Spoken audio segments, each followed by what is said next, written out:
kalian berat. Ini yang membuat Indonesia itu, coba, tujuannya materialisme, merasa ketinggalan dari Korea, dari Jepang, dari Amerika tentu. Tujuannya itu betul-betul berhala materialisme di Indonesia ini. Dan kerjaannya tiap hari sambat soal materi. Ya rakyatnya, ya pemerintah, sampai uang haji loh katanya gawe infrastruktur. Saking melarate. Jadi kene iki wis nyembah materi ini gak gelem disembah. Akhirnya utang-utang nang Cina nang sendi kan gitu. Orang yang paling celaka adalah penyembah berhala yang berhalanya ndak mau disembah. Siapa ya? Nah itu Indonesia. Sampai utang berhala lah wis Mas. Gitu loh Mas. Nah berhala itu lambang itu berhala itu ketika Tuhan diwujudkan secara jasad. Kan gitu kan? Kira-kira gitu ya. Padahal Tuhan tuh kutub lain dari jasad. Ya, tajesid. Ya. Dan di dunia ini orang menyembah yang dia sebut Tuhan itu bisa digambar coba. Bisa digambar, bisa dipatung. Sak dunya iku deh. Terus berharap apa sama manusia yang salah ilmu, salah pandangan, salah. Tidak bisa berharap apa-apa. Jadi kamu wa ila rabbika farghab. Kamu tidak usah nunggu negara ini merdeka untuk merdeka. Kamu tidak usah menunggu negara ini sejahtera untuk sejahtera. Kamu mencari kesejahteraanmu sendiri bersama Allah. Kan begitu. Ya. Sabrang nanti saya minta menjelaskan gini. Ada kritik kepada saya dan Mak Iya sangat bagus. Ada orang yang tidak mau ikut Mak Iya dengan alasan seperti ini. Ini sebelum Cak Fuad. Kalau Mak Iya itu grup kelompok Thariqat saya ikut, jelas kalau Thariqat. Tapi bukan. Oke, kalau bukan Thariqat, Mak Iya itu kalau dia itu gerakan sosial saya ikut. Tapi bukan gerakan sosial. Tidak ada panduan, tidak ada agenda, tidak ada tujuan, tidak ada target politik, gitu. Bukan gerakan apa-apa. Maka dia tidak menemukan ada apa. Kenapa ikut Mak Iya? Wong duduk gerakan sosial juga bukan Thariqat. Kalau Thariqat kan gerakan batin. Kalau gerakan sosial maksudnya gerakan fisik, teknis, kenegaraan dan seterusnya. Maka dia tidak ikut Mak Iya. Gitu.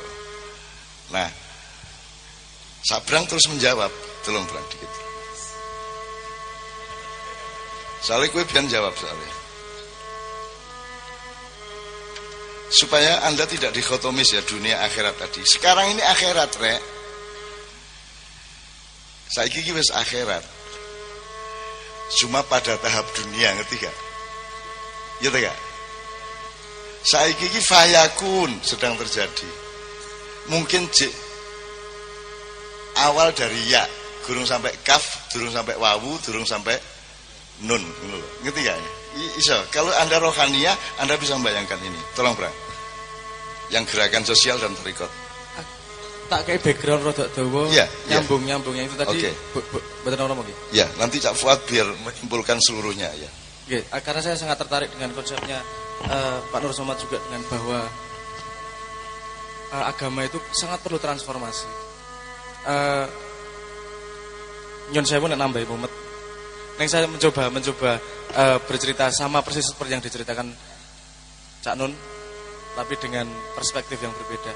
Yang tentang ngomong tauhid itu tadi. Kalau saya melihat dari peta yang saya miliki, dunia ilmu dan segala macam gue bentuknya kayak piramid, seperti piramid, di mana ujung atasnya itu tauhid. Semakin ke bawah dia punya semakin ekspresi yang berbeda-beda. Punya semakin bentuk yang berbeda-beda, semakin naik semakin hakikat, semakin semakin menyatukan konsep-konsep yang berbeda. Saya sangat setuju dengan bahwa misalnya baik buruk rano baik buruk itu hanya ada konsep itu ketika kita punya limitasi terhadap pengetahuan. Misalnya contohnya mata ini cah cilik apik apa elek. Tak kayak contoh, mata ini cah cilik orang ono sebabe, gue ketemu mata ini cah cilik beleh jeret, ngono mati, apa elek? Elek, tapi ono nabi sing nglakoni kuwi lho. Kita nggak bisa ngomong itu buruk karena perspektif kita tidak tahu sebuah pengetahuan di mana itu akan berakibat baik. Jadi baik buruk itu berdasarkan pada limitasi pengetahuan. Jadi limitasi pengetahuan dasar paling dasarnya lahir dari yang namanya menurut saya itu bias manusia. Manusia itu punya bias yang sangat banyak, luar biasa. Saya kayak contoh ngomong ini, di Bandem watu loro ora? Takon, sing neng utekmu watune gedene sepiro? Sak kepel? Luweh. Sing dibayangannya sak kepel sapa? Oke, sak kepel. Ana sing watune sak aku ngono. Ana sing bayangke atau patinya kecil. Nah, ketika saya ngomong di Bandem batu, ini kan ada bias nih di kepala masing-masing manusia iki. Batunya seberapa besarnya? Di Bandem jaraknya 3 kilo apa 2 cm. Nah, itu informasi yang tidak teliti tersebut itu membuat manusia punya bias. Punya bias terhadap informasi. Dan bias itu yang membuat kita beda satu sama yang lain. Dan setiap generasi itu punya bias yang berbeda-beda terhadap memahami sekitarnya. Karena peradabannya tumbuh sehingga biasnya berbeda. Misalnya 50 tahun yang lalu, gue tak ngenekke nesu kok ora? Hah? Loh, gue wis ngerti bang ngene iki apa? Saiki kowe nesu tak ngenekke iki. Anda punya tahu kalau gini nih apa namanya? Menghina dari mana? Itu bukan budaya kita. Anda mendapatkan satu bias lagi karena pengetahuan Anda melebar. Ya, paham maksud saya ya? Nah, padahal ingin sarura.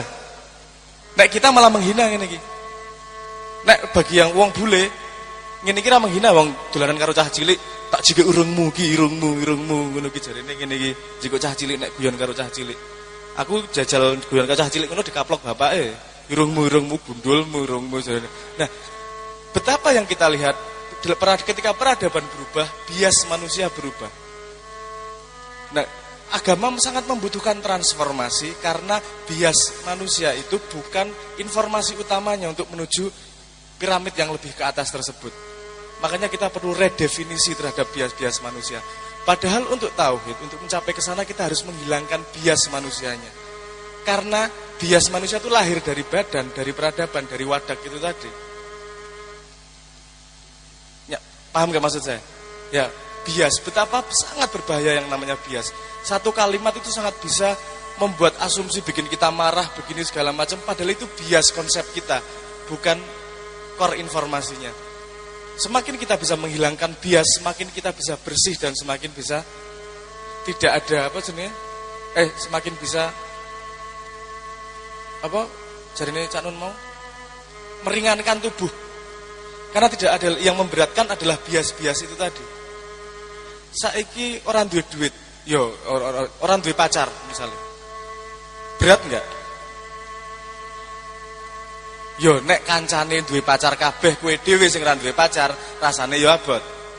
Nek sak geng ra jomblo kabeh, enggak begitu berat karena dalam penderitaan semakin banyak teman semakin berkurang penderitaannya. Nah, kan masalahnya pada biasnya, bukan pada punya pacar atau enggaknya, kan gitu. Jadi betapa pentingnya yang namanya bias ini.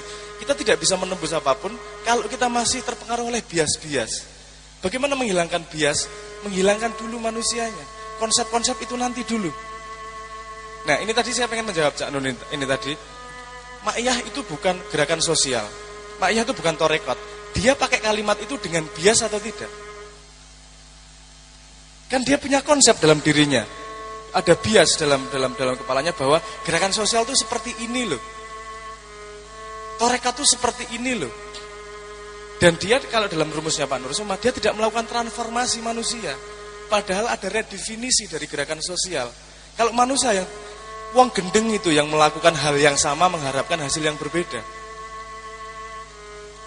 Melakukan hal yang sama, hasilnya yang sama. Kalau mau berbeda, transformasi, membuat inovasi-inovasi, membuat cara baru.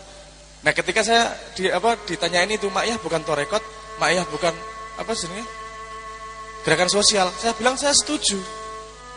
Karena saya memaklumi limitasi kepalamu. Anda tidak melakukan transformasi pemahaman terhadap gerakan sosial. Yang Anda lakukan adalah mempelajari masa depan, tapi tidak pernah punya jarak pandang terhadap apa yang bisa dilakukan pada masa depan. Kamu hanya bisa melihat masa lalu, maksud saya seperti itu. Nah, ini menurut saya sangat banyak pada society manusia, pada keadaan di sini. Sebenarnya manusia sendiri takut berubah, sehingga dia sangat memegang bias-bias tersebut. Gini bener, dipatok sangat keras bahwa gini bener. Seperti ketika anak kecil, anak saya ketika dikasih tahu bahwa dia dengar dari gurunya atau dari buku cerita, katanya kalau ada gempa, kalau tanda-tanda kiamat itu ada gunung meletus, ada gempa, ada tsunami.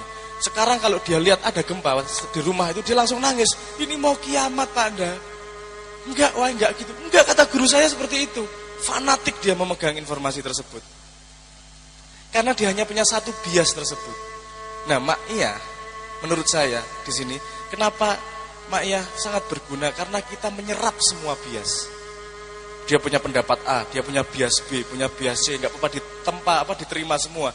Sehingga kekuatan bias itu menjadi lemah karena dia punya banyak saingan. Sehingga kita nanti bisa menyingkirkan semua bias dan menemukan yang tanpa bias tersebut. Karena kita tidak akan bisa mencapai tauhid jika kita masih memegang bias manusia. Itu baik jawaban